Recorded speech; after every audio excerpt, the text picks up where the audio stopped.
introduce. This is my team.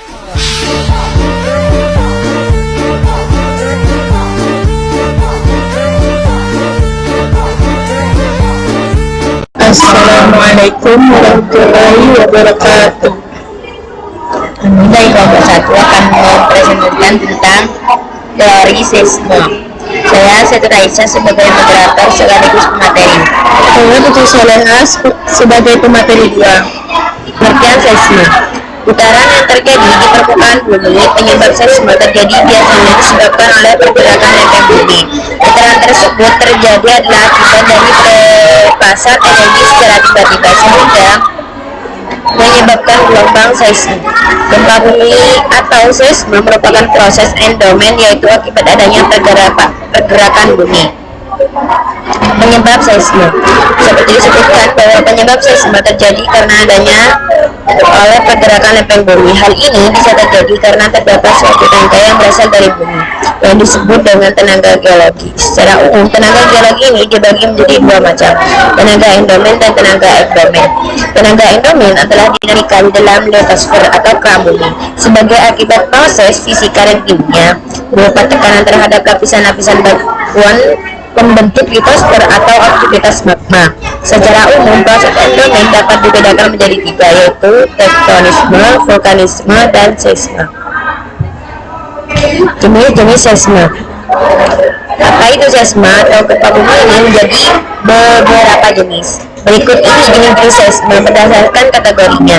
Berdasarkan penyebabnya: gempa bumi reruntuhan, gempa yang terjadi akibat teruntuhnya batu-batu raksasa di sisi gunung atau akibat teruntuhnya gua-gua besar. Radius getaran tidak begitu besar atau tidak terasa. Yang kedua, gempa bumi vulkanik, gempa yang terjadi akibat aktivitas gunung api. Dalam banyak peristiwa, gempa bumi ini mendahului erupsi gunung api, tapi lebih sering terjadi secara bersamaan. Getaran gempa vulkanik lebih terasa dibandingkan getaran gempa runtuhan.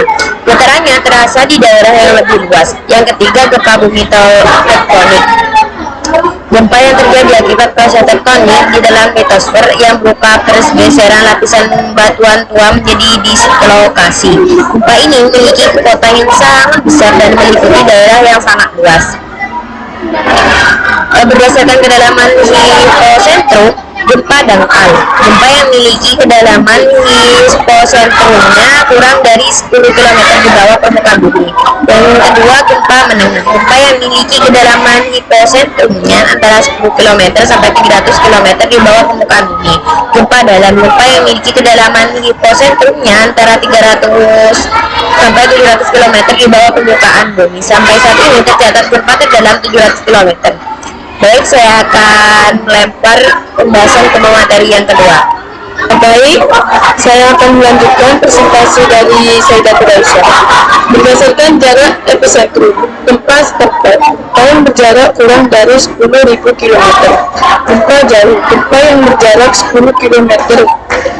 Gempa jauh sekali, gempa yang berjarak lebih dari 10.000 km. Berdasarkan letak pusat gempa laut, gempa yang terjadi jika letak epicentrumnya terletak di dasar laut, atau dapat pula dikatakan epicentrumnya terletak di permukaan laut. Gempa ini terjadi karena getaran permukaan didapatkan di permukaan laut bersamaan dengan yang didapatkan pada permukaan bumi di dasar laut. Gempa darat, gempa yang terjadi jika epicentrumnya berada di daratan. Cukup sekian presentasi dari kelompok kami. Kurang lebihnya mohon maaf. Wassalamualaikum warahmatullahi wabarakatuh.